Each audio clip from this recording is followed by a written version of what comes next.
All right, ladies and gentlemen, here we go. This is the Tier 5 Japanese destroyer Minekaze, redeemed by a Twitch Prime sub. This is Electric.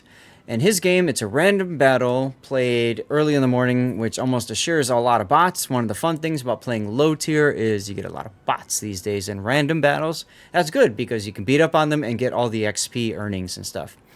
Now, the Minekaze is a fun ship. There's a bit of history to the Minekaze, and I'd love to share that with you all. Gather around the fire, everybody. Regrind. Are you regrinding the destroyer line?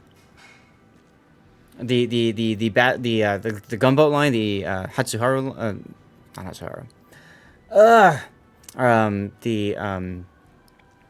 What is it? Akizuki, Kitakaze, Harugumo. That line. I'm guessing that's what you're regrinding.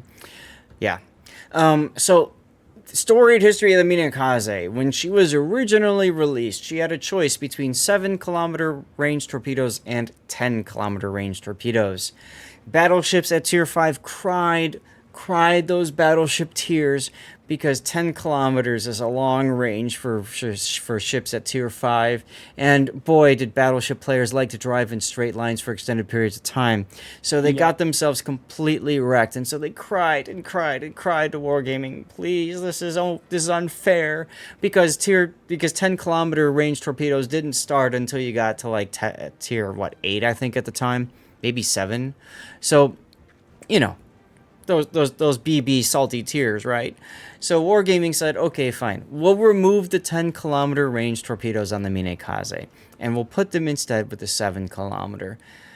And they unleashed an absolute monster. If you see the Kamikaze R, or Fujin, in-game today, those are a direct copy, a premium version of the OG original Minekaze. Okay? The thing is, in doing so, they forced players to learn how concealment worked, and they managed to create a whole group of people that absolutely seal club and assassinate battleships, even worse, I'd argue, than before, because now they could get closer to the enemy, and the torpedoes at 7-kilometer are faster than the torpedoes were at 10-kilometer range, so they absolutely nuke battleships now. And battleships continue to cry those salty tears, and that's where you get hydro and stuff in. But anyway, so the Minekaze now, the tech tree Minekaze is not the same as the Minekaze was back then when we saw the destroyer change up and all that kind of stuff.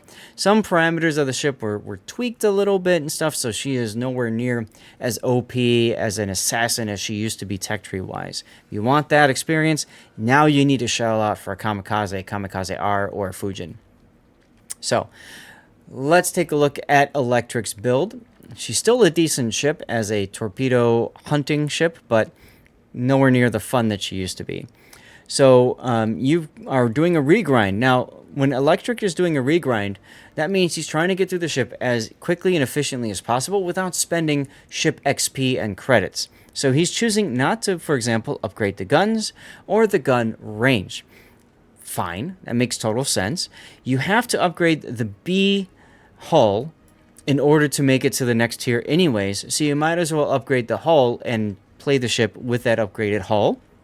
The guns themselves in the Minekaze are only really used, and beyond that, and the Hatsuharu too, are really only useful to kill something at like super close range, like a destroyer, or something that's almost dead.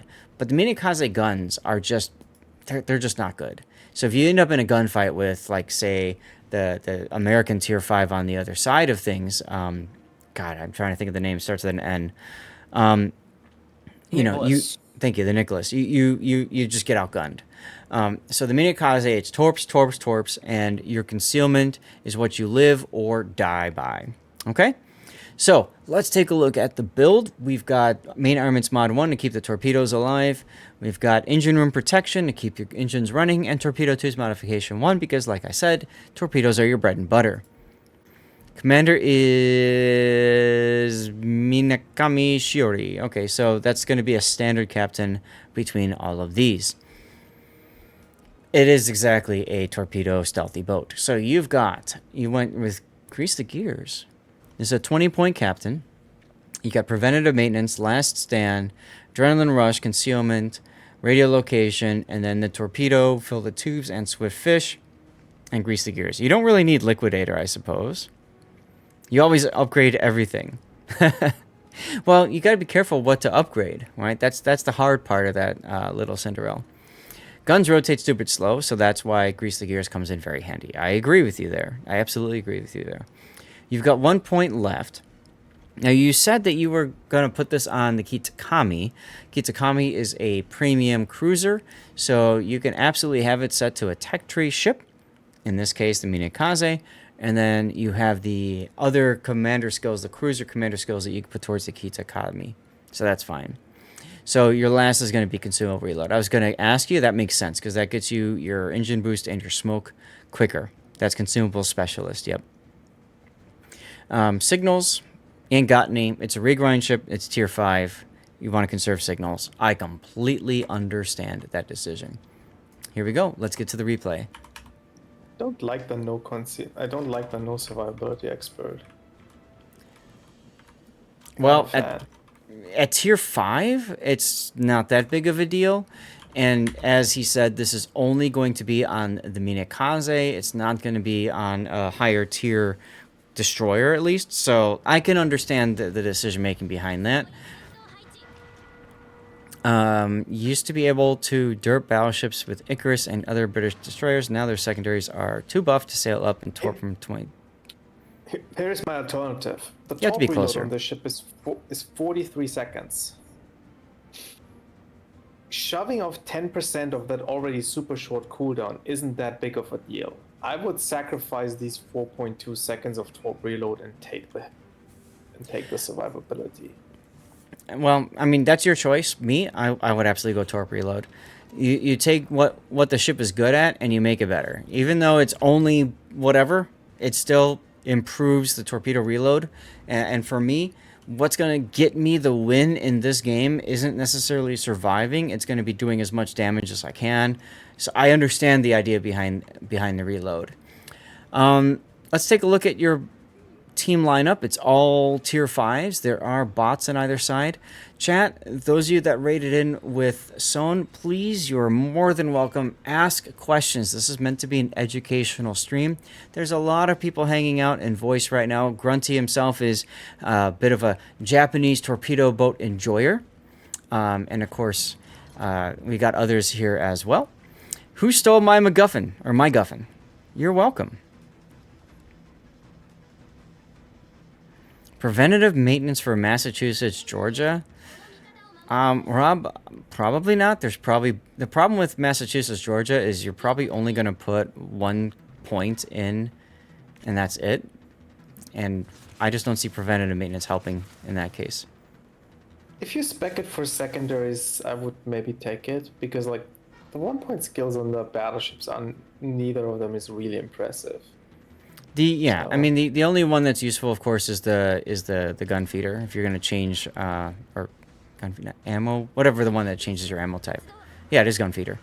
Now getting into the replay, I don't like how you torped 1 in front of the island and then 2 behind, because the behind is assuming he's going at max speed. I think he'd be better suited torping the closer range.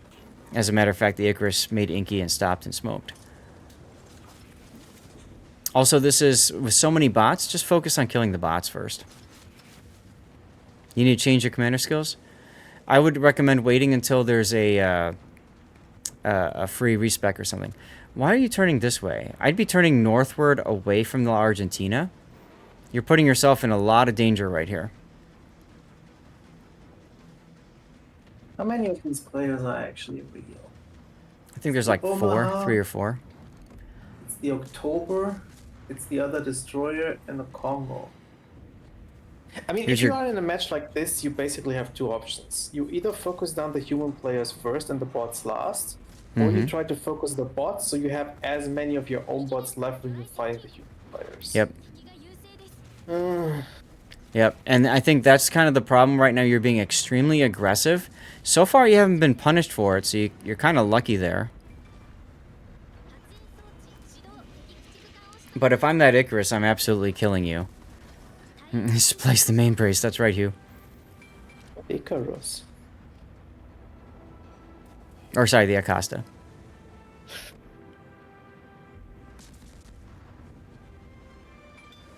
And at tier 5, the Acosta does not get Hydro, so that's a bit of a pain for them. Why shoot turps when an opponent is able to squeak through the spread? Yeah, good point on that, Wolfie. He's better suited torping things that are showing side. Yeah, yeah. Right after you did this, you realize you're very lucky to be... Exactly. Even the bot is slower now. Well, you hit him and flooded him, so... I would forget about him. I would focus my torps on La Argentina. Because La Argentina is what's going to detect you in a sec. When you're facing bots, like, you actually don't want to have them targeted while you launch the torpedoes. Because the bots cheat that way. So I was told that is no longer the case. I'm pretty sure it still is. I don't like that you shot, by the way. Your smoke fire penalty is 2.2, so you did get detected for a second there. And that's actually going to allow the bot to fire torpedoes at you and main battery guns.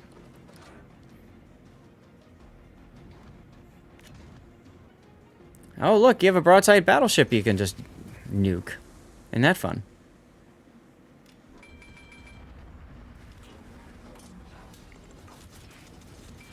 Widespread. Doesn't matter at that distance, but there is actually no reason to switch to widespread. So the only thing that widespread does, I'm gonna go over here. So I talk about it a lot, but this might help players understand. There are areas of the hull that become saturated with damage, and when they become saturated with damage, they take less damage. So, as Rob says, when you go widespread, you're going to hit different parts of the ship. The rear here, for example, is starting to get saturated, right? The bow is not. The midsection looks like it's kind of all right. But if you keep hitting the same thing, if you go narrow and like you keep hitting the bow, your torpedoes will do less damage over time in that same area. So I can understand the idea of widespread of if you're trying to negate the saturation. That being said, just keep it at narrow and aim at specific parts of the ship that way. Aim farther ahead for the bow or a little bit behind the white line for the stern. Or you could just hit center mass because that doesn't really saturate and you have enough alpha in your torps to just kill it. In Sure. That particular certain. Like, you need to know how much damage your torpedoes do against torp belt and how much hit points is left to calculate that in your head. But if you are able to do these calculations, you don't need to do like, oh, I need to hit the bow and I hit the stern and boom. Sabidi, you're exactly correct. The problem is if you aim specifically for bow or stern, if the battleship maneuvers, it makes it more likely that you miss. We have a new giveaway up, by the way. Perfect timing with the raid from Sohn. So if you are a follower of the channel, just say something in chat. You got 5 minutes to enter. Anybody who's been active in the last 15 minutes is automatically entered. So going back to what you were just saying, Grunty, that's good knowing all that information if you have it all memorized or you play the ship enough to really know it.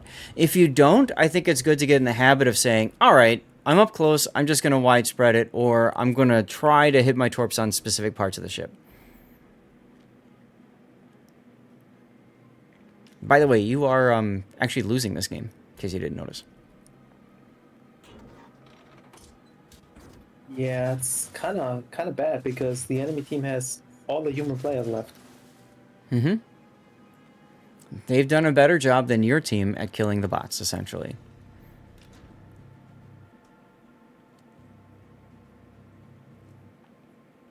And that's a human Omaha. Yeah, I think the Omaha is here actually it might be your biggest problem, but it's also the ship that you're least likely to hit with your torps. So you should be leaving this and focus on the battleships on the other side. Correct. Leave the Omaha be for now. Yep, I would be going to the middle. I'd be heading towards the New York, getting into the B cap, forcing them to turn around. Honestly, who cares if the Omaha survives or not? you really need to, you essentially you want to drag the Omaha closer to you and to your battleships.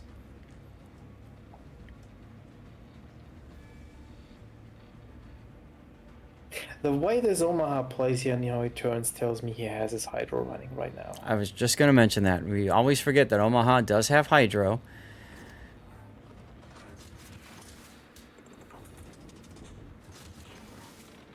He's also doing a nice job of anticipating the torpedoes. You changing to guns is a bad idea after firing your torpedoes. You just told him, if he's got priority target, you just told him that you fired your torpedoes at him. Guns here to get base XP is nice, but you are spotted still. Hey, you're welcome, Scrat. Thanks for tuning in, following.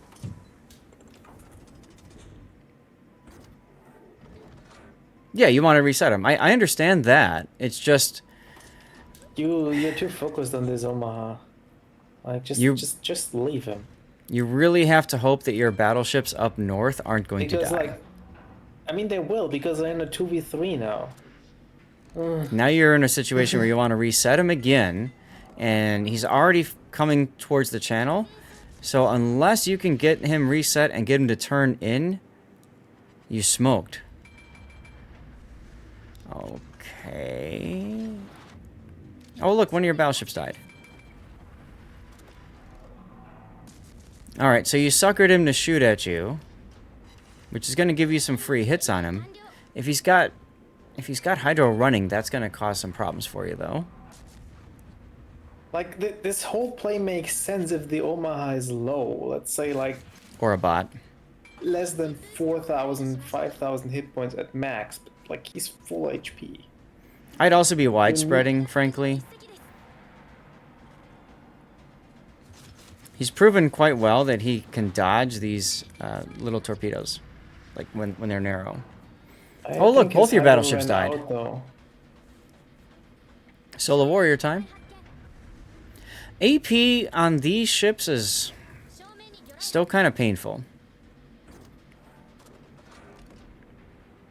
Yeah, I wouldn't even worry about the guns because you're going to hit him here with torps. There you go. Now you can do guns. Still, it's just you, so I guess it's solo warrior time.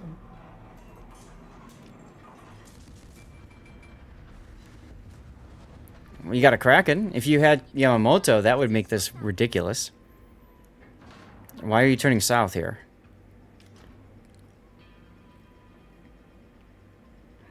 Struggle with torps, you show broadside, and then wham, you're dead. Yeah, well, the thing is, if you're going to torpedo, generally speaking, you want to do it when you're not detected. Because if you're spotted, then what you just described happens, right? But if you fire the torps when you're not detected, you have the freedom to angle yourself in that. That's why I always say concealment is king in this game. Well, the good news here is you have 9 minutes, because they're not close to winning. Yeah. The bad news is you have to kill 3 battleships kill 3 now. ships, yeah. Like, if the enemy... I mean, the enemy team can't really run, because if they just go to the corners, you could just gap and win. So they have to stick around. That's right. They might also be greedy. True. But I stand by what I said earlier. That would have been so much easier if you actually went after these battleships while your battleships were still alive. And then do the Omaha last. Big Smiles, Long Miles, is concealment overvalued on a battleship? No. I still feel like concealment is extremely helpful for battleship players. The big thing about concealment with battleships is it allows you to disengage. It allows you to choose to stop shooting your guns, go dark, and heal up over the course of several minutes. The other nice thing about concealment for battleships is it allows you to get closer to the enemy before you unleash hell at them. For some battleships, like the Schlieffen, for example, or the Libertad, concealment comes in very handy because it essentially gets you to about secondary range. So if you're spotted by anything like another battleship, your secondaries are firing. You just shoot too much.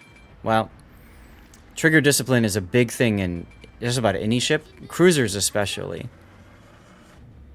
Okay, this turn here I'm confused about. I thought you were going to turn farther south here. But it looks like you're going to flip. You're trying to maybe get to the right side here of the New York. Little risky because it's going to put you in concealment. You're going to get spotted. I tell you what happened there. He was so focused on the torps that he forgot his surroundings. He didn't want to be here. Ah, you pulled a Bruce Wayne. You did not pay attention to your surroundings.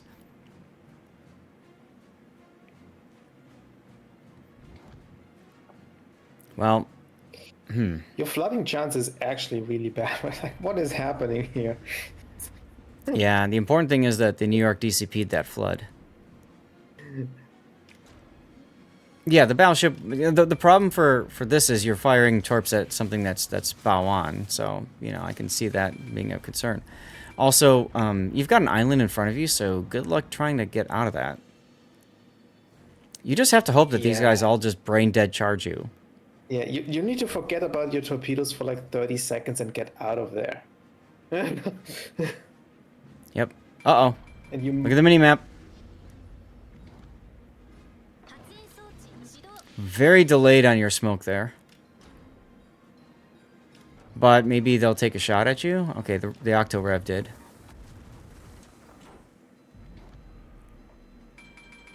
New York. And here's the problem with that reduced maneuverability from that island here. Oh no, that's a bot. It is? Yeah, Halsey's a bot. Okay, so you got him there. That should be easy. At that point, I would even turn northward. Keep that big island between you and the two humans. Well, okay, so that happened. Oof. Octo-Rev means business. Exactly right, Wolfie. Exactly right.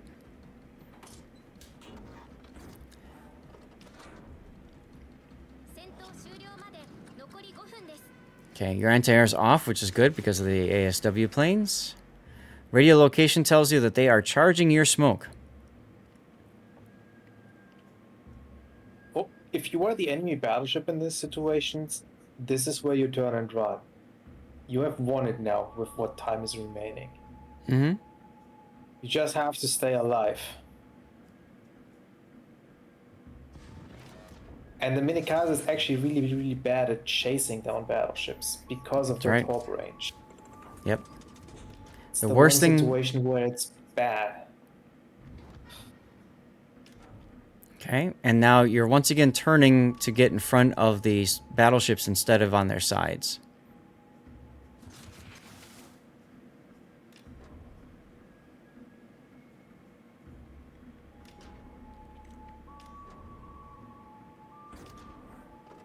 Well, the nice thing about luck-checking torps is it's more difficult to dodge because they're always coming, as opposed to having a few seconds of freedom. Adrenaline rush is on the captain, so okay. It's much easier to dodge 2 torpedoes than it is 6, though. I Yes. would probably shoot them all at once.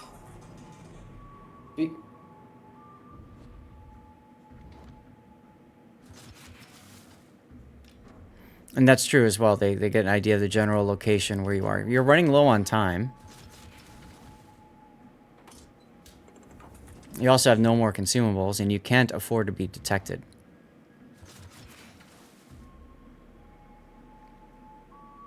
And you're about to, because you're... Okay.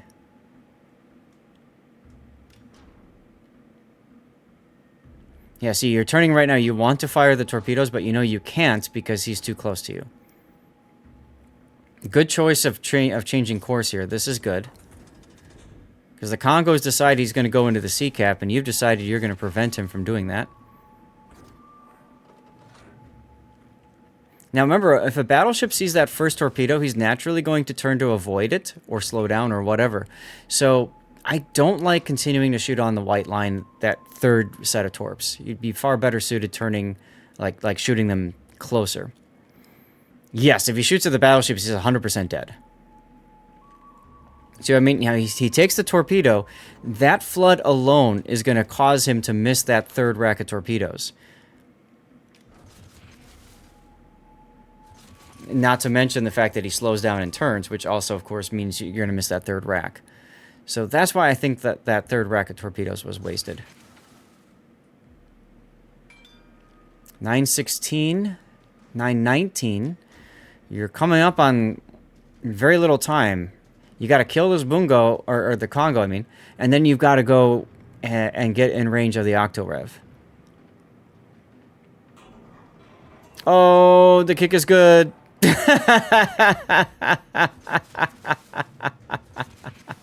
This is the problem with firing torpedoes at a bow on target.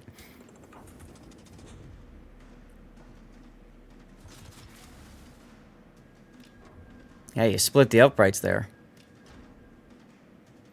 These guys are good at dodging your torps, man. And with that, you've just lost the game. You hate bow on torps, but you gave them so many bow on torps. Like, with you firing your torps so much, it actually ended up being a detriment for you, right? Because that allowed them to make fine-tune adjustments because you keep telling them where you're torping from. If you held your torps for a while, if you purposely didn't fire off your torpedoes for about 30 seconds to a minute, they'd have no clue where you were. They'd start turning, anticipating torps that weren't coming. That's when you nail them. Yeah, it comes back again to the decision fighting that Omaha. Like, if you torp these battleships while they are still in the fight with your battleships, they have more to focus on than just your torpedoes. I love this. You actually came in first place for XP. You beat the top earner on the enemy team. Wow. You learned something again. Nice. Imagine if you had... Oh my god, imagine if you had Yamamoto. You'd be firing off torpedoes so quickly, and you'd have gotten that heal. Oh my god, you would have been a huge threat at the end.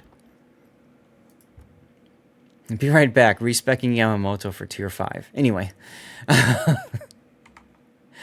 It's a nice game.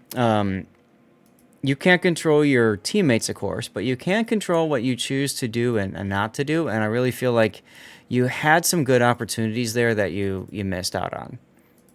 I mean, you can't even blame the teammates there. The 2 battleships he had were just outnumbered. Like, it's expected that 2 battleships lose against 3. Mm-hmm. You can't blame them for that. Mm-hmm. Mm-hmm. Well, it's okay if it's a bad game. I mean, that's why the replay theater exists, right? That's why we're here. It's to help players learn the game. There's a lot of people that would probably be embarrassed to send in a replay like this, dude. But you weren't, and because of that, we got a glimpse into, an opportunity to really talk about low-tier gameplay that, frankly, I think a lot of players could use help with, much more so than tier 10 gameplay. It still translates to tier 10. Like, it's the same thing. Like, you don't want to go after the lone cruiser in your torpedo destroyer when you could go after the battleship. Like, sure. Nothing changes here. There's plenty of basics there. However, at tier 10, the cruisers have longer range hydro. Some of them have radar. Like there's just so much more. And then there's subs and carriers. There's so many more factors to try to, put in mind. And if you screw up in tier 10, you screw up worse, I feel like. Yeah. You get punished harder at tier 10. Absolutely. What's up, NBA? Hey, Tommy.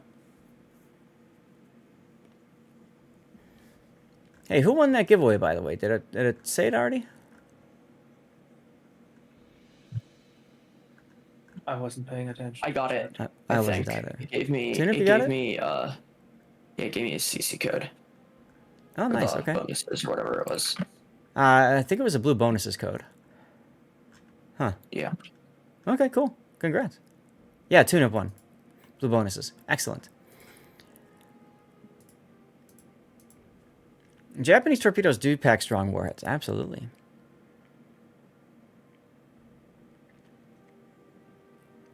So I agree with Grunty. You wasted a ton of time fighting this stupid Omaha.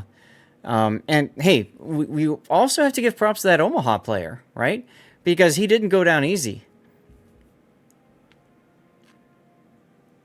I would almost wager the Omaha player is the reason why you lost the game. If that was a bot Omaha, or just an Omaha didn't know what they were doing, you probably would have had enough time to make the win. But you lost a lot of time in that fight. Also, right about here, you're going to lose a lot of time, too, on the minimap. Yeah, Iron Mills. getting in between these islands here was not good. Yep. There was maybe even a way to do this. Like, I didn't realize that this New York was a bot. Maybe there was actually a chance to just rush the bot and then use the smoke to go dark after. And just get this one battleship out as soon as possible. Yeah. I mean, you and I both didn't even notice it was a bot. I'm sure he might not have noticed too, you know? The Omaha, no, the Omaha. The October was very far back. He probably wouldn't have been a problem. He might have taken a shot from the bot, which is likely to miss. Mm-hmm. And then Yep. Now, I'm going to... Where's my render tool? Here. So you went north. I'm pausing it here for a second, okay? The Congo wants to go into sea, right? The Octorev wants to follow the Congo. If you know he's going to go to sea, the worst place that you could go is actually where you went, because that gives the Congo a way out, right? He just simply turns northwards towards you. A better choice would have been to turn north and maybe even put yourself in a position to threaten the B cap again. You kill one of the ships, go into B, for example, right?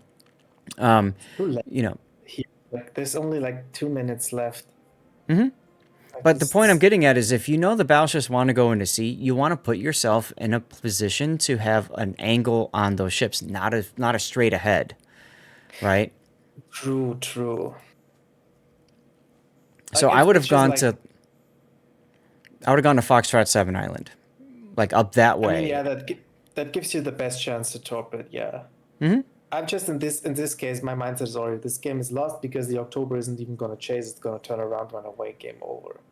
Mm-hmm. You even got the chance to kill these because they kept chasing when they didn't need to anymore is a gift, but you can't.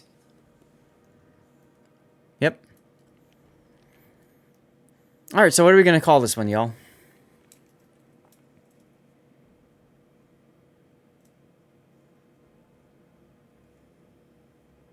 Sounds harsh, but maybe missed opportunities? Missed opportunities could work.